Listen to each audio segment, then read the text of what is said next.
అదే RTV app వార్తల్ని క్షణాల్లో చదివే అవకాశం ఉంటుంది. ఒక న్యూస్ పేపర్, ఒక టెలివిజన్ ఛానల్ మీ చేతుల్లో ఎప్పుడూ ఉంటాయి. ఉమ్మడి ఆదిలాబాద్ జిల్లాలో నాగోబాకు ఒక ప్రత్యేక గుర్తింపు. జాతరకు సంబంధించి అన్ని ఏర్పాట్లు ఇప్పటికే అధికారులు చేస్తున్న పరిస్థితి.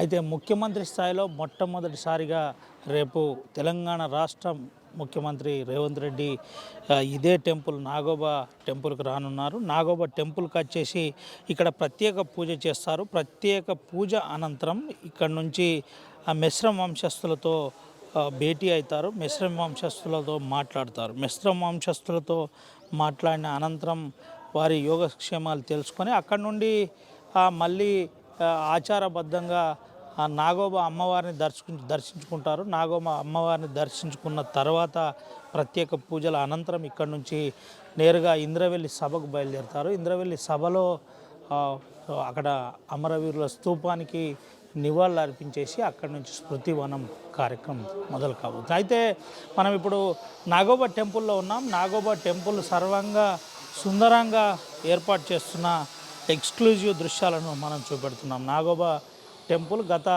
5 సంవత్సరాల నుంచి ఒక రకంగా నిర్మాణం జరుగుతుందని చెప్పుకోవచ్చు. సర్వంగా సుందరంగా అంటే అన్ని టెంపుల్లకు ధీటుగా గిరిజన సాంప్రదాయబద్ధంగా ఉన్న నాగోబా అమ్మవారి టెంపుల్ని సర్వంగా సుందరంగా తీర్చిదిద్దారు. శిల్ప కళలు కావచ్చు, కళ కావచ్చు, ఎక్కడ కూడా పెద్ద టెంపుల్కి తీసిపోకుండా అన్ని ఏర్పాట్లు చేస్తున్న పరిస్థితి, పూర్తిగా చేసిన పరిస్థితి. అయితే ఇప్పటికే రేపటి ముఖ్యమంత్రి సభ ఉంది కాబట్టి ఇప్పటికే చాలా వివిఐపీలు వస్తున్నారు, చాలామంది వస్తున్నారు. ఇప్పటికే సభ ఏర్పాట్ల దగ్గర అధికారులు ఎప్పటికప్పుడు తెలుసుకుంటున్నారు. అనంతరం భూపాలపల్లి ఎమ్మెల్యే కూడా ఈ ప్రాంతంకి వచ్చారు. ఈ భూపాలపల్లి ఎమ్మెల్యే రేపటి సభకు సంబంధించి ఏర్పాట్లు చేస్తున్న పరిస్థితి. అటు నిర్మల్ జిల్లా అధ్యక్షుడు కూడా ఉన్న పరిస్థితి కనబడుతుంది. అయితే వారితో కూడా మనం మాట్లాడిద్దాం. అయితే దీనికి సంబంధించి ఇప్పటికే పూర్తి ఏర్పాట్లు ఎమ్మెల్యేలందరూ నిమగ్నమయ్యారు. అయితే హైదరాబాద్ అంతా కూడా ఇక్కడికి తరలిన పరిస్థితి ఒక రకంగా కనబడుతుంది. ఇటు వరంగల్ చుట్టుపక్కల ఉన్న ఎమ్మెల్యేలు వస్తున్నారు. అనంతరం అధికారులు ఇంతకు ముందే సందీప్ కుమార్ సుల్తానియా కూడా వచ్చిన పరిస్థితి. పూర్తిగా అంటే రేపటి ఏర్పాట్లపై ముఖ్యమంత్రి టూర్కు సంబంధించి తెలంగాణ ప్రాంతంలో మొదటిసారిగా ఆ జిల్లాల పర్యటన రేపటి నుంచి మొదలైంది. అయితే అది ఇంద్రవెల్లి నుంచే మొదలు కావడం విశేషం. అది ఆదిలాబాద్ జిల్లా నుండి. అయితే దీనికి సంబంధించి ఏర్పాట్లు చేస్తున్నారు. మనతో పాటు భూపాలపల్లి ఎమ్మెల్యే కూడా ఉన్నాడు. ఒకసారి మాట్లాడిద్దాం. మాట్లాడించి రేపటి ఏర్పాట్లు ఏ విధంగా ఉంటుందో తెలుసుకునే ప్రయత్నం చేద్దాం. సార్ ఏంటి సార్, ఎట్లుంది రేపటి సీఎం సభ, ఎట్లుండబోతుంది ఏంటి అసలు?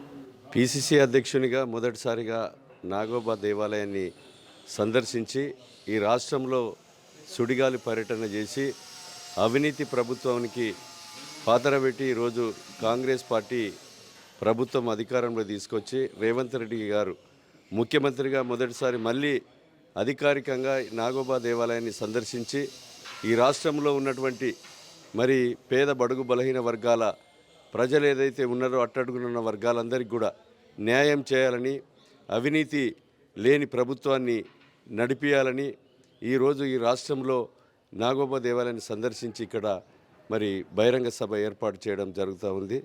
ఈరోజు ఇక్కడి నుంచి మొదలుపెట్టి రాష్ట్రంలో 5 సంవత్సరాలు ఈ రాష్ట్ర ప్రజానికానికి 6 గ్యారంటీ పథకాలు అమలు చేసే విధంగా రాష్ట్రంలో ఉన్నటువంటి 7 లక్షల కోట్లు అప్పులు చేసిపోయినటువంటి ఈ గత ప్రభుత్వం మిగులు రాష్ట్రాన్ని అప్పుల కుప్పగా మార్చారు. దీన్ని తెలంగాణ కోరి కొట్లాడి తెచ్చుకున్నటువంటి తెలంగాణలో ఈరోజు ఎంతోమంది 1200 మంది అమరుల త్యాగ ఫలితం ఈరోజు సోనియా గాంధీ ఇచ్చినటువంటి తెలంగాణ రాష్ట్రం కాంగ్రెస్ ప్రభుత్వం అధికారంలోకి వచ్చింది కనుక నేడు ఈ యొక్క దేవాలయాన్ని సందర్శించి అభివృద్ధి చేయాలనేటువంటి ఒక దృఢ సంకల్పంతో ముఖ్యమంత్రి గారు రాబోతున్నారు.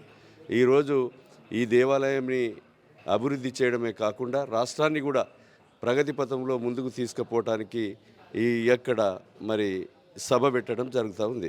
ఏంటన్నా రేపటి సభ ముఖ్య ఉద్దేశం ఏంటి? ఎందుకోసం ఇంద్రవెల్లిని ఎంచుకున్నారు? ఇంద్రవెల్లిలో రక్తపాతం జరిగి ఎంతోమంది ప్రాణాలు అమరవీరుల త్యాగ ఫలితమే ఈరోజు గోండులు, గిరిజనులు, పేదలు, బడుగు బలహీన వర్గాల ప్రజలు రక్తపాతం జరిగింది కనుక ఇక్కడ నుంచే ఈ దేవాలయాన్ని సందర్శించి మరి గత 2 సంవత్సరాలు విరోచిత పోరాటం చేసి గత ప్రభుత్వం మీద మరి అవినీతి ప్రభుత్వాన్ని పాతరబెట్టి ప్రభుత్వం తెచ్చింది కనుక రాబోయేటువంటి 5 సంవత్సరాలు కూడా ఇక్కడి నుంచి దేవాలయాన్ని సందర్శించి మరి అట్టడుగున్నటువంటి దళిత గిరిజనులు గోండులు పేదలందరికీ కూడా సమాంతరంగా న్యాయం చేయాలనేటువంటి ఒక ఉద్దేశంతో ఇక్కడి నుంచి ఎంచుకోవడం జరిగింది. రైట్. ఏంటన్నా ఏం చెప్పబోతున్నా ఆర్టీవీ వేదికగా రేపటి సభను ఉద్దేశించి ఏం చెప్పబోతున్నా? సభను ఉద్దేశించి రాష్ట్ర ప్రజానీకానికి రేపు గ్యారంటీ పథకాలు 2 అమలు చేయడం జరిగింది. మహిళా సోదరుమణులకి ఈరోజు ఉచిత బస్సు ప్రయాణము ప్రమాణ స్వీకారం రోజు ప్రకటించారు. 10 లక్షలతో ఆరోగ్యశ్రీ పథకాన్ని ప్రకటించారు. రేపు కూడా ఈ యొక్క ఇంద్రవెల్లి సభ వేదికగా 6 గ్యారంటీ పథకాల్లో ఇక్కడి నుంచి మరి ప్రకటించేటువంటి అవకాశాలు కూడా ఉన్నాయి. ఇది పరిస్థితి. మనతో పాటు అశోక్ అన్నతో మరోసారి మాట్లాడిద్దాం. అశోక్ అన్న చెప్పండి, కాంగ్రెస్ హయాంలోనే ఇక్కడ రక్తపాతం జరిగిందని ప్రతిపక్ష పార్టీలు చెబుతున్న పరిస్థితి. గాదర్ల అశోక్ అన్న ఏం చెప్పబోతున్నాడు దీని మీద? అది కాంగ్రెస్ పార్టీ హయాంలో జరిగినటువంటి అది ఏదైతే ఇంద్రవెల్లి కాండ ఉన్నదో దానికి పశ్చాత్తాపం ప్రకటిస్తూ పోయినసారి గౌరవ రేవంత్ రెడ్డి గారు ఈ దురదృష్టకరమైన సంఘటన అనేది పశ్చాత్తాపాన్ని ప్రకటించారు. అదే సందర్భంగా స్ఫూర్తిగా కూడా అమరవీరుల సాక్షిగా మేము మళ్ళీ ఈ ఆదివాసీ ప్రజల కోసమైనా బడుగు బలహీన వర్గాల ప్రజల కోసమైనా మేము నిలబడి కొట్లాడతాం, వాళ్ళు చేసిన త్యాగాలు వృధా కానివ్వం అనేటువంటి మాటను కూడా ఆ రోజు రేవంత్ రెడ్డి గారు ఇవ్వడం జరిగింది రాష్ట్ర ప్రజలకి. ఆ స్ఫూర్తిని నిలబెట్టడం కోసమే మళ్ళీ ఒకసారి అధికారంలోకి వచ్చిన తర్వాత అమరవీరులను స్మరించుకుంటూనే ఇవాళ ఇక్కడి నుంచి మళ్ళీ ఒక స్ఫూర్తితో ప్రభుత్వాన్ని నడిపించేటువంటి ఉద్దేశంతో ఈ కార్యక్రమాన్ని చేపడుతుంది. ఇంద్రవెల్లి గురించి బహుశా మీకు తెలిసినంత స్పష్టంగా ఎవరికి తెలియకపోవచ్చు. ఏం జరిగింది అసలు ఆ రోజు, ఏంటి అంటే మీకు తెలిసి ఉన్నదా? అంటే ఆదివాసీలు గిరిజనులు తమ హక్కుల సాధన కోసము ముఖ్యంగా అటవీ ప్రాంతాల్లో అప్పుడు జరుగుతున్నటువంటి ఫారెస్ట్ అధికారుల జులుంకు వ్యతిరేకంగా భూమిపై హక్కు కోసము, తర్వాత వాళ్ళ హక్కుల సాధన కోసము ఒక సభ నిర్ణయించుకొని అప్పుడున్నటువంటి విప్లవ సంఘాల నేతృత్వంలో ఒక సభ కోసం ఏర్పాట్లు చేసుకున్నారు. అయితే ఈ సభకు సంబంధించిన విషయంలో అప్పుడున్నటువంటి ప్రభుత్వము లేదా అప్పుడున్నటువంటి ఇంటెలిజెన్స్ వర్గాలు దానికి సంబంధించి అదొక అంటే తీవ్రవాద సంస్థలు ఏర్పాటు చేసినటువంటి సభగా తప్పుగా చిత్రీకరించడం మూలంగా దాని మీద పోలీస్ చర్య అనేటువంటిది జరిగింది. కానీ వాస్తవంగా ఆదివాసీ ప్రజలు తమ హక్కుల సాధన కోసము ఒక సమూహంగా ఏర్పడి అనేక విషయాలు చర్చించుకోవడం ద్వారా ప్రభుత్వం దృష్టికి తీసుకెళ్లాలని, వాటి కోసం న్యాయమైన సాధన కోసం డిమాండ్ల కోసం నిలబడి పోరాడాలని ఆ రోజు నిర్ణయించుకోవడానికి పెట్టుకున్నటువంటి సభ. అయితే సభ భగ్నమైనప్పటికీ అక్కడ సభలో జరిగినటువంటి పోలీస్ కాల్పుల ద్వారా అనేక మంది గాయపడ్డారు, అనేక మంది అమరులైనరు.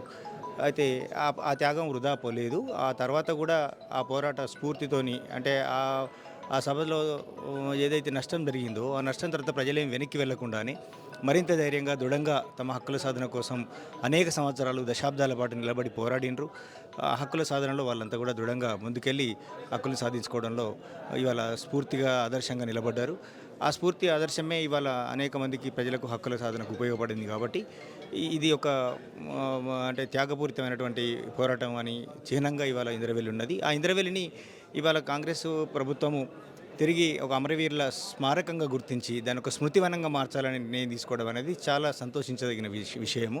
అట్లాగే అమరవీరుల కుటుంబాలను కూడా గుర్తించి ఎంత వీలైతే అంత మేరకు అమరవీరుల కుటుంబాలను గుర్తించి గాయపడిన కుటుంబాలను గుర్తించి వాళ్ళ సంక్షేమం కోసం కూడా మంచి నిర్ణయాలు తీసుకోవడం అనేది హర్షించదగ్గ విషయంగా నేను చెప్తున్నాను. బహుశా భారతదేశంలోనే ఒక రక్తపుటేరులుగా పారిన రణరంగం దగ్గర ముఖ్యమంత్రి స్థాయి వ్యక్తి మళ్ళీ రావడం, సంస్మరణ సభ పెట్టడం, అనంతరం రేపటి అమరవీరులకు నివాళులు అర్పించడం, మళ్ళీ ఆ కుటుంబాలను చేయడం ఇదే మొదటిసారి కావచ్చు కదా తెలంగాణలో? అవును, ఇది వాస్తవము. ఎందుకంటే నిజంగానే ఎన్నికల కంటే ముందు లేదా గత 10 ఏళ్ల కాలంలో తెలంగాణ ప్రత్యేక ఉద్యమం జరిగి తెలంగాణ ప్రత్యేక రాష్ట్రం ఏర్పడ్డ తర్వాత నిజంగా తెలంగాణలో ఆకాంక్షలు నెరవేరుతాయని తెలంగాణ ప్రజల ఏదైతే ఆశలు ఆకాంక్షలున్నాయో వాటిని గుర్తించి ఆనాటి కాంగ్రెస్ ప్రభుత్వము కేంద్ర ప్రభుత్వము సోనియా గాంధీ నాయకత్వంలో తెలంగాణ ఇచ్చింది. ఎంతోమంది విద్యార్థి అమరవీరులు త్యాగాలు చేసిన తర్వాత. కానీ తర్వాత జరిగిన పరిణామాలు మనందరికీ తెలుసు. గత 10 ఏళ్లలో మొత్తంగా రాష్ట్రం అభివృద్ధి వైపు కాకుండా విధ్వంసం అయిపోయింది, అప్పుల పాలైంది, హక్కులు అణచివేయబడ్డాయి. ప్రశ్నించిన వాళ్ళందరినీ జైళ్ళల్లో పెట్టినారు, కేసుల పాలు చేసినారు. అసలు ప్రశ్నించేటువంటి ఒక మేధావి వర్గానికి ఇవాళ హక్కులు లేని పరిస్థితి. ఈ ఆదివాసీ లాంటి ప్రాంత ప్రజలకైతే అసలు నోరు గొంతుగా లేకుండా చేసినటువంటి దుర్మార్గ పరిపాలన కొనసాగింది. కాబట్టి దానికి వ్యతిరేకంగా అమరవీరుల సాక్షిగా ప్రతినబూని ఇవాళ కాంగ్రెస్ పార్టీ, కాంగ్రెస్ నాయకత్వం మళ్ళీ ఒకసారి ఈ రాష్ట్రంలో ప్రజలందరినీ అప్పీల్ చేయడం జరిగింది. ప్రజల తిరుగుబాటుకు ఒక రకంగా నాయకత్వం వహించింది కాంగ్రెస్ పార్టీ. ప్రజలు కూడా కాంగ్రెస్ను అంటే ముందుండి నడిపించడంలో కూడా చొరవ చేశారు. ఆ పరిణామాల నేపథ్యంలో ఇవాళ రాష్ట్రంలో అధికార మార్పిడి జరిగింది. కాబట్టి మేము ప్రజలకు ఇచ్చినటువంటి వాగ్దానాలు కట్టుబడి ఉన్నాము. ఏ ప్రజాస్వామిక హక్కులైతే కాపాడుతామని మాట ఇచ్చినామో ఆ అమరవీరుల సాక్షిగా మేము మళ్ళీ ఒకసారి ఇవాళ రాష్ట్ర ప్రజలందరికీ తెలియజేస్తున్నాము. మేము ఖచ్చితంగా ప్రజాస్వామిక హక్కులను నిలబెడతాము, కాపాడుతాము. తర్వాత అమరవీరులు ఏదైతే హక్కుల కోసం ఉద్యమించారో ఆ హక్కుల సాధనలో మేము ఖచ్చితంగా ప్రభుత్వం ప్రజారంజకంగా ప్రజాపాలన కొనసాగిస్తామనేటువంటి ఒక నమ్మకాన్ని, ఒక ధైర్యాన్ని కల్పించడానికి ఈ సభ ఉద్దేశించబడింది. ఇది పరిస్థితి. ప్రధానంగా ప్రజాస్వామ్యబద్ధంగా ప్రజల హక్కుల కోసం పూర్తిగా అన్ని ఆ విధంగా ఉండే విధంగా రేపటి సభ ఉండబోతుంది. దానికి ఆకాంక్షగా ఉండబోతుందని చెబుతున్న పరిస్థితి కనబడుతుంది. మనతో పాటు ఆ నిర్మల్ జిల్లా పార్టీ అధ్యక్షుడు కూడా ఉన్నాడు. రేపటి సభను ఉద్దేశించి ఏ విధంగా ఉండబోతుంది హరిశన, రేపటి సభను ఉద్దేశించి ఏ విధంగా ఉండబోతుంది, ఎంతమంది ప్రజలను మొబిలైట్ చేస్తున్నారో తెలుసుకోండి. అన్న, ఎంతమంది రాను? జిల్లా వ్యాప్తంగా లక్షకు మించి జనం రాబోతున్నటువంటి సభ. గౌరవనీయులు రేవంత్ రెడ్డి గారు పిసిసి అధ్యక్షులుగా నియమించబడిన తర్వాత మొదటిసారి వచ్చి ఇక్కడ దర్శనం చేసుకున్నారు. దానికంటే ముందు పార్లమెంట్ సభ్యుడిగా గెలిచిన తర్వాత కూడా ఒకసారి ఇక్కడ దర్శనం చేసుకున్నారు. ఈసారి ముఖ్యమంత్రిగా ప్రమాణ స్వీకారం చేసిన తర్వాత తొలిసారిగా తెలంగాణలో జిల్లాల పర్యటన మన ఉమ్మడి ఆదిలాబాద్ జిల్లా నుంచి ఇందర్వేల్ నుంచి మరి పార్లమెంటు ఎన్నికల శంకారావాన్ని పూరించడానికి ఇక్కడికి రావడం జరుగుతుంది. ఈ సందర్భంగా చాలా పెద్ద ఎత్తున జిల్లాలోని అన్ని నియోజకవర్గాల నుంచి, మరీ ముఖ్యంగా చుట్టుపక్కల ఉన్నటువంటి నియోజకవర్గాలు, మండలాల నుంచి చాలా పెద్ద ఎత్తున జనం వచ్చి లక్షకు పైగా జనంతో బ్రహ్మాండమైనటువంటి భారీ బహిరంగ సభ జరగబోతున్నది. ఈ సందర్భంగా ముఖ్యమంత్రి గారు తన ఆలోచనలకు అనుగుణంగా ఏమేమి కార్యక్రమాలు ప్రకటిస్తారో రేపు తప్పకుండా ప్రకటిస్తారు. అన్న, మీరు తెలంగాణ ఉద్యమకారులు, ఉద్యమంలో చాలా సీరియస్గా ఉన్నారు. ఏంటి రేపటి సభ ప్యూర్లీ రాజకీయంగానే ఉండబోతుందా, లేదంటే నిజంగానే అమరవీరులకు రేపు ఒక రకంగా అమరవీరులకు గతంలో ఉన్న మా ప్రభుత్వమే అన్యాయం చేసింది, మళ్ళీ మేమే సరిదిద్దుకుంటున్నామని చెప్పే ప్రయత్నం జరుగుతుంది? అన్యాయం చేసింది అని చెప్పి నేను చెప్పలేను. ఆ వివాదాస్పద వ్యాఖ్యలు నేను చేయలేను. కానీ గోండుల, ఆదివాసీల, అడవి బిడ్డల అక్షర క్రమంలో ముందు వరుసలో ఉన్న ఆదిలాబాద్ అభివృద్ధిలో ఆశించిన స్థాయిలో జరగని దాన్ని దృష్టిలో పెట్టుకొని గౌరవనీయులు రేవంత్ రెడ్డి గారు ఈ ప్రాంతంకి వచ్చి అమాయకులైనటువంటి ఆదివాసీ బిడ్డలకు, అభివృద్ధి క్రమంలో చివరన ఉన్నటువంటి ఆదిలాబాద్ జిల్లా ప్రజలకు మంచి మేలు చేయడం కోసం వారు ఇక్కడ రాబోతున్నారు అన్న విషయాన్ని మాత్రం నేను చెప్పదలుచుకున్నాను. ఈ సందర్భంగా బహిరంగ సభ పూర్తి రాజకీయంగా ఉంటుంది. ఆ స్మృతి వనము అవన్నీ అమరులకు నివాళులు అర్పించే విధంగా ఉంటుందని చెప్పి మనవి చేస్తూ, ఏదైతే రాబోయే పార్లమెంట్ ఎన్నికలు ఉన్నాయో ఆ పార్లమెంట్ ఎన్నికల్లో ఎక్కువ సీట్లు తెలంగాణ ప్రాంతంలో గెలిపించడం ద్వారా, రేవంత్ రెడ్డి గారి నాయకత్వాన్ని బలపరచడం ద్వారా మరి తెలంగాణకు మేలు చేసుకునే వాళ్ళం అవుతామని ఈ సందర్భంగా ప్రతి ఒక్కరూ మనం ఆలోచన చేసి, ముఖ్యంగా మనం ఆదిలాబాద్ జిల్లా పార్లమెంట్ పరిధిలో ఉన్నటువంటి ఓటర్లందరూ కూడా మరి కాంగ్రెస్ పార్టీకి మద్దతు చేసి తప్పకుండా గెలిపించాలా. ఎట్లయితే రేవంత్ రెడ్డి గారు ఇక్కడ రాష్ట్ర ముఖ్యమంత్రి అయినరో అట్లాగే ఢిల్లీలో కూడా రాహుల్ గాంధీ గారిని ప్రధానమంత్రి చేయడం కోసం మరి తప్పకుండా మన స్థానాన్ని మనం కాంగ్రెస్ పార్టీ గెలిపించి మనం చూపించాల్సిన బాధ్యత మన మీద ఉందని చెప్పి మనం చేస్తాం. ఒక విషయం చెప్పండి, రేపు ఆదిలాబాదు పార్లమెంటు వ్యక్తిని కూడా ప్రకటించే అవకాశం ఉందా? లేదండి, ప్రకటించి ఇప్పటికి చర్చలు జరుగుతున్నాయి. వడపోత కార్యక్రమాలు అవన్నీ జరుగుతున్నాయండి. రైట్ అన్న, ఫైనల్గా ఏం చెప్పబోతున్నారు జిల్లా అధ్యక్షుడిగా, ఏం చెప్తున్నారు? జిల్లా అధ్యక్షుడిగా నేను చెప్పదలుచుకున్నది ఏంటంటే, గౌరవనీయులు రేవంత్ రెడ్డి గారు ఒక మంచి ఉద్యమ స్ఫూర్తితో, ఒక మంచి కసితో ఈ తెలంగాణ ప్రాంతాన్ని అభివృద్ధి చేయాలని, తెలంగాణ ప్రాంత ప్రజలు కోరుకున్న తెలంగాణను తెలంగాణ ప్రజలకు ఇవ్వాలని, ఏదైతే జూన్ 2, 2014లో తెలంగాణ వచ్చిందో అది కేవలం టెక్నికల్గానే వచ్చింది తప్ప ప్రజలు కోరుకున్న తెలంగాణ ఈ 10 ఏళ్ల కాలంలో ఎన్నడూ ప్రజలు చూడలేదు. ప్రజాస్వామిక తెలంగాణ, మంచి స్వేచ్ఛాయుతమైనటువంటి తెలంగాణను ఇవ్వాలన్న ఆలోచనతో డిసెంబర్ 7వ తారీఖు 2023 రోజునే తెలంగాణ ప్రజలు కోరుకున్న తెలంగాణ వచ్చిందని మాత్రం నేను ఘంటాపథంగా చెప్పగలుగుతా. వారు ముఖ్యమంత్రిగా ప్రమాణ స్వీకారం చేసిన కొద్ది సమయంలోనే వెళ్ళి మరి తన కార్యక్రమాల్ని నిర్వర్తించిన విషయం కూడా మీ అందరికీ తెలిసిందే. ముఖ్యమంత్రిగా ఎల్బీ స్టేడియంలో ప్రమాణ స్వీకారం చేయగానే సెక్రటేరియట్కి వచ్చి రాష్ట్రంలో ఉన్నటువంటి కరెంటు సమస్య పైన, విద్యుత్ సమస్య పైన మరి తొలి సమావేశం జరిపి ఏ రకంగా మరి పరిశీలన చేసినారో మీరంతా చూసినారు. అంటే ఇమ్మీడియట్లీ కార్యరంగంలోకి దూకినటువంటి వ్యక్తి రేవంత్ రెడ్డి గారు. భవిష్యత్తులో తప్పకుండా ఆదిలాబాద్ జిల్లాకే కానీ యావత్ తెలంగాణకే కానీ తప్పకుండా వారి నాయకత్వంలో మేలు జరుగుతుందని, ఇంకా ఎక్కువగా మేలు జరగడం కోసం మనం ప్రజలమంతా పెద్ద ఎత్తున రేవంత్ రెడ్డి గారి నాయకత్వాన్ని బలపరచడం. రేవంత్ రెడ్డి గారి నాయకత్వాన్ని బలపరచడం అంటే ఢిల్లీలో రాహుల్ గాంధీ గారిని ప్రధానమంత్రి చేయాలి.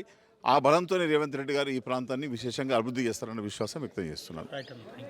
ఇది పరిస్థితి. రేపటి సభ దాదాపుగా 1,00,000 మందితో ఉంటుందని జిల్లా అధ్యక్షుడు చెబుతున్న పరిస్థితి, నిర్మల్ జిల్లా అధ్యక్షుడు చెబుతున్న పరిస్థితి. దాంతోపాటు ముఖ్యమంత్రి పూర్తిగా ప్రజలకు అంకిత భావంతో పనిచేస్తున్నాడు. గతంలో ఉన్న తెలంగాణ ప్రజలు ఆకాంక్షించిన తెలంగాణ రాలేదు కాబట్టి ఈసారి ప్రజలకు అంకితం, ప్రజల అవసరాలకు సరిపడా ఆ పరిపాలన జరిగే ప్రయత్నం జరుగుతుందని, దానికి ప్రజలందరూ సహకరించాలి. రేపటి సభకు కూడా అందరూ సహకరించాలని జిల్లా అధ్యక్షుడు చెబుతున్న పరిస్థితి కనబడుతుంది. కెమెరా సుమంత్, రవినాయక్, RTV, ఆదిలాబాద్ నుండి.